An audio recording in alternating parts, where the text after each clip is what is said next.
வாழ்க வையகம், வாழ்க வளமுடன். அனைவருக்கும் வணக்கம். மனிதன் எப்போ தெய்வமாகிறான்னா, அடுத்தவங்களுடைய தேவை அறிஞ்சு உதவி செய்யும்போது தான் மனிதன் தெய்வமாகிறான். அதே போல் நமக்கு சுதந்திரமாக இருக்கிறது தான் இந்த உடலும், இந்த மனமும், இந்த ஆன்மாவும். எப்போ நம்ம சுதந்திரத்தை தொடருமோ, இருப்பை தொடருமோ, அப்போ தான் நம்ம விடுதலை ஆக போகிறோம். இருப்புக்கிட்ட நம்ம போகலன்னா அது வரைக்கும் அடிமை தான். ஏதோ ஒன்றுத்துக்கு அடிமை, ஏதோ ஒன்றுத்துக்கு என்ன பண்ணுவோம், அடிமையாக இருப்போம். ஏதோ ஒன்றுத்துக்கு அடிமையாக இல்லாமல் இருப்போடு கலந்து வீட்டுக்கு திரும்பி நம்முடைய இயல்பான வாழ்க்கை, ஆத்மா தான் நம்ம சொரூபம். ஆத்மாவாக தன்னைத்தானே உணர்ந்து ஆனந்த நிலையை அடைய வேண்டும். அதுதான் நம்மளுடைய பிறப்பினுடைய ரகசியம்.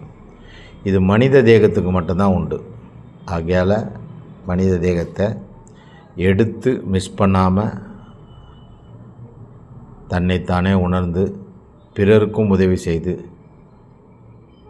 பிறரை மகிழ்வித்து நீங்களும் மகிழ்ந்து பிறருக்குண்டான தேவையை அறிந்து உள்ளன்போடு அன்பே சிவம் என்பது போல உலகில் உள்ள அனைவருமே மாறிவிட்டால் போர், பகை இதெல்லாம் இருக்கவே இருக்காது. ஆகவே எல்லா உயிர்களும் இன்புற்று வாழணும் என்ற நினைப்பை அப்பப்போ நம்ம தான் வர வச்சுக்கணும். எல்லா உயிர்களும் இன்புற்று வாழணும் இறைவா அப்படின்னு நமக்கு நாமே அடிக்கடி சங்கல்பமாக செய்து கொள்ள வேண்டும். அப்படி செய்து கொண்டோம்னா பிறருடைய துன்பத்தை நம்ம ஈஸியாக போக்க முடியும். பிறர் துன்பத்தை நம்ம போக்கும்போதே நம்ம துன்பமே இல்லாமல் ஆனந்தமாக இருப்போம். இதுதான் லைஃபோட